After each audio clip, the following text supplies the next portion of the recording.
Hi friends, నేను మీ సిరి. అందరు బాగున్నారా? నేను బాగున్నాను. ఈరోజు ఒక మంచి స్వీట్ రెసిపీతో మేము ముందుకు వచ్చానండి. అదేంటంటే క్యారెట్ అంటేనే మనకు గుర్తొచ్చేది ఏంటి? ఫస్ట్ హల్వానే కదా. సో ఈరోజు నేను క్యారెట్ హల్వా చేయబోతున్నాను. చాలా యమ్మీగా ఉంటుంది. టేస్ట్ అండ్ టెక్స్చర్ అయితే చాలా బాగా వచ్చింది. కొత్తగా మన ఛానల్ చూస్తున్నట్లయితే సబ్స్క్రైబ్ చేసుకొని అలాగే మన వీడియోకి ఒక లైక్ చేయండి ఫ్రెండ్స్. ఇక ప్రాసెస్లోకి వెళ్ళిపోదామా? ముందుగా 1/2 కేజీ క్యారెట్ని వాష్ చేసుకొని తీసుకుంటున్నాను. వీటికి లైట్గా తొక్క తీసేసి చివర్లో కట్ చేసుకొని పక్కన పెట్టుకుందాం. అన్నీ ఈ విధంగా చేసుకొని పక్కన పెట్టుకుందాం. ఇప్పుడు వీటిని పొడవుగా వచ్చే విధంగా తురుముకోవాలి. ఈ విధంగా పొడవుగా పొడిగా వచ్చే విధంగా తురుముకోవటం వల్ల టేస్ట్ అండ్ టెక్స్చర్ అనేది చాలా బాగా వస్తుంది హల్వాకి. ఈ విధంగా తురుముకొని పక్కన పెట్టుకుందాం. హాయ్ ఫ్రెండ్స్, ఈరోజు క్యారెట్ హల్వా చేస్తున్నాను.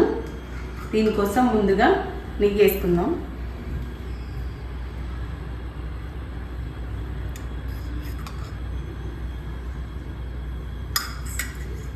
నెయ్యి వేడైన తర్వాత సన్నగా కట్ చేసుకున్న బాదం పప్పు, అలాగే జీడిపప్పు, ఎండు ద్రాక్ష వేసి దోరగా వేయించుకోవాలి. ఈ క్యారెట్ హల్వాలో ఇవి మధ్యలో తగులుతూ చాలా టేస్టీగా ఉంటుంది హల్వా. ఈ విధంగా వేగిన తర్వాత మనం ఒక ప్లేట్లోకి తీసుకొని పక్కన పెట్టుకుందాం.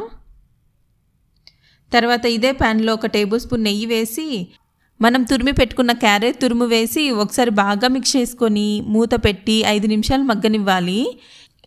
క్యారెట్ బాగా మగ్గి అందులో నుంచి వచ్చిన వాటర్ ఇంకిపోయే స్టేజ్లో 1/2 గ్లాస్ పాలు వేసుకుందాం.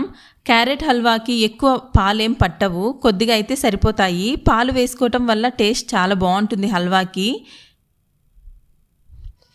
మళ్ళీ ఇంకొకసారి మూత పెట్టి ఒక 3 to 5 మినిట్స్ ఉడికించుకున్న తర్వాత మూత తీసేసి క్యారెట్ తురుము బాగా మగ్గి పాలన్నీ ఇంకిపోయే స్టేజ్లో 3/4 కప్పు చక్కెర వేసుకుంటున్నాను. పర్ఫెక్ట్గా సరిపోతుంది ఈ కొలత నాకు. 1/2 కిలో క్యారెట్కి 120 గ్రామ్స్ షుగర్ అయితే పర్ఫెక్ట్గా సరిపోతుంది.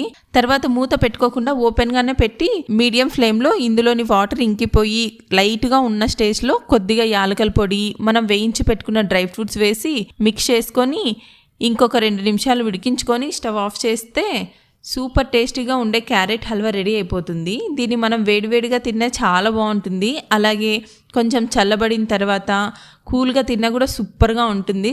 చాలా యమ్మీగా ఉంటుంది. మీలో ఎంతమందికి ఇష్టం క్యారెట్ హల్వా అంటే కామెంట్ చేయండి. నాకైతే చాలా ఇష్టం. వీడియో నచ్చినట్లయితే ప్లీజ్ లైక్ చేసి అలాగే మన ఛానల్ సబ్స్క్రైబ్ చేసుకోండి ఫ్రెండ్స్. వచ్చే వీడియోలో కలుద్దాం. Bye bye. Thanks for watching.